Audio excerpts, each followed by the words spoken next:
Hey kids, do you want to see a magic trick? Do you want to see me make $500 million disappear? Snapchat is set to IPO in March of 2017. They're gonna raise $3 billion from this. So let's discuss 5 pros and cons from this IPO. And at the end, I'll tell you whether or not I'm looking to buying Snapchat. Number 1. So Snapchat's business mostly comes from ads. Snapchat's ads are more experimental and less proven. And they don't offer as much targeting as Facebook or Google. On Snapchat, you can only target users based on gender, age, location, device meaning Android or Apple. Whereas Facebook targets you based on your profile, your friend's profile, what you ate for breakfast that morning, the name of your childhood pet, your innermost thoughts and desires. But Snapchat's ads are unique. Like if one of your friends sends you a snap with a branded filter, it's a lot more powerful than just sitting through an unskippable ad. And Instagram doesn't have ads like these. They don't have ads like filters or lenses or any of that. And neither does Facebook Messenger. So the main thing here is that Snapchat is always updating their ad platform. They're doing machine learning for targeted ads. They're increasing their measurement features for advertisers. Their ad system is only gonna get better from here on out. Number 2. Competition. Back in 2013, Facebook wanted to buy Snapchat for $3 billion. They turned them down. Now Facebook wants to crush Snapchat like a bug. But they won't do it so easily. Facebook released an app called Facebook Poke that was basically just a clone of Snapchat. And it failed miserably. It doesn't even exist anymore. Kids are loyal to Snapchat. Facebook isn't cool. Your mom uses Facebook. Your grandma uses Facebook. You know what is cool? Snapchat. People aren't gonna just stop using Snapchat in favor of Instagram stories. But you know what? Competition is one of my main concerns with Snapchat. Instagram just released a Snapchat mimicking feature called Stories. And it coincided with a huge decline in growth for Snapchat. So in 2016, Snapchat added 50 million new daily active users. And in Q4 of 2016, Snapchat only added 5 million new users.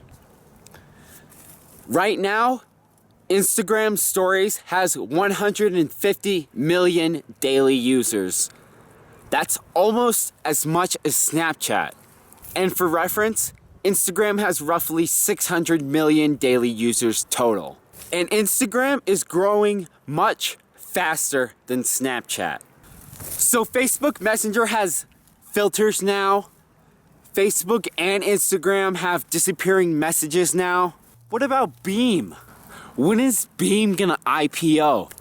I think Beam is,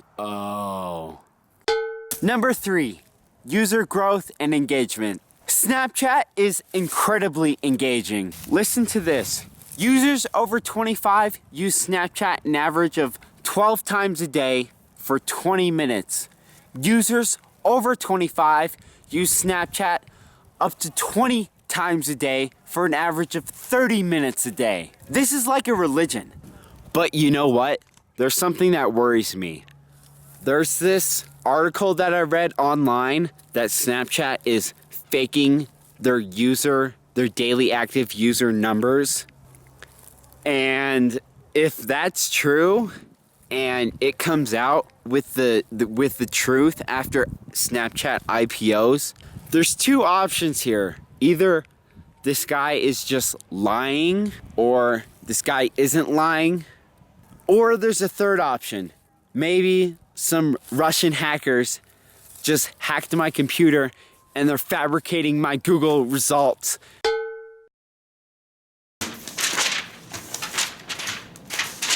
Really, the super risk with this thing here is that Snapchat is not profitable right now. They're losing millions, hundreds of millions of dollars right now. This is a huge bet on if Snapchat will be profitable or not. Because if it's not profitable, then it's literally not worth any money. I remember the first time I heard about Snapchat. I remember somebody told me that, oh, it's this app that sends picture messages and they self-destruct after a few seconds so that girls can send you nudes and they self-destruct, right? But now it's a lot more than just a nude sending app. It's a lot more than just a messaging app. It's like a social community.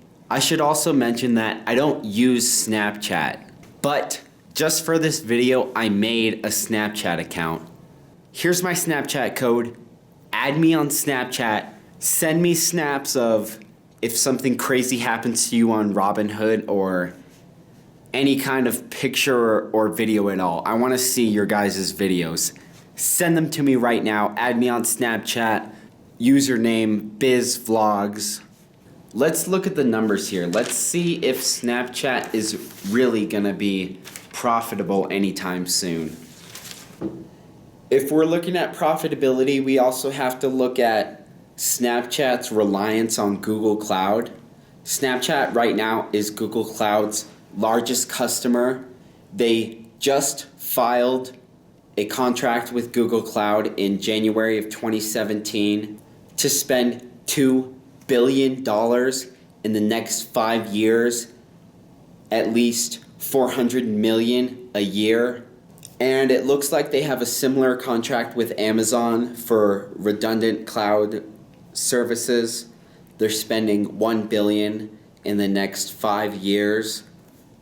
But for the purposes of this video, I'm just gonna use $200 million a year upfront just to be safe. And another thing too, I don't know if they're gonna end up paying more than $2 billion or more than $1 billion if they have more than expected use of these services. I'm not really sure of that information, so I'm just using $600 million a year for this video. That's $400 million plus $200 million a year. So we're looking at Snapchat's financials here. In their S1, they only have 2 years, 2015 and 2016. And that's not enough to really give me enough numbers here. But in 2015, they had a revenue of $58.6 million. In 2016, a revenue of $404 million. Their net loss in 2015, $373 million. And in 2016, their net loss was $515 million. So it's widening right now, just looking at these 2 years. We're looking at the eMarketer revenue projections here now. In 2017, they're projecting $935 million of revenue. That's a 131% increase from last year. And in 2018, a $1,761 million of revenue, which is an 88% year-over-year increase. So let's look at their chances of profitability here. Most of their cost of revenue is coming from their Google Cloud and their cloud services, which I'm gonna round off at $600 million a year.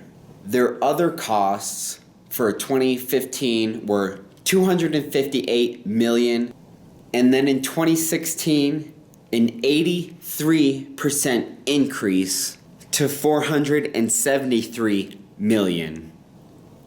So if we're following the projections here, I'm estimating that Snapchat can be profitable by 2018 if they keep their administrative costs and all of those other non-cloud costs less than a 57% increase year over year. So like overall here, I am sensing a road to profitability in the future. I don't think this is gonna be another Twitter that's just a horrible, horrible, disastrous failure. Really quick here, number 5, valuation. If you look at Snap's projected revenue in 2017, there's a 27 times price per sales ratio for its IPO valuation. Compare that to Facebook, which was a 13.5. And listen, Facebook was profitable at the time. They were making $1 billion a year. Also comparing that to Google's IPO, which was priced at a 7 times expected revenue for that year. Snapchat is looking kind of high. But, I mean, Facebook IPO'd in 2012, and for Facebook from 2011 to 2012, there was a 37% increase in revenue. And from 2012 to 2013, there was a 54% increase in revenue. And Snapchat actually beats that. From 2016 to 2017, there's a projected 131% increase in revenue. From 2017 to 2018, there's a 88% increase in revenue. So that $25 billion valuation, that is possibly justifiable. So am I looking to invest in Snapchat? We're looking at a stock that has competition. We're looking at a stock that is not profitable. This is an incredibly risky stock. We have until March to decide for sure, but I am optimistic about Snapchat. If I would invest in Snapchat, it would be a long-term thing, at least 5 years. This is gambling here. Don't just listen to what I say. Do your own research. All right, guys, that's pretty much all I have to say for today. So tune in next time.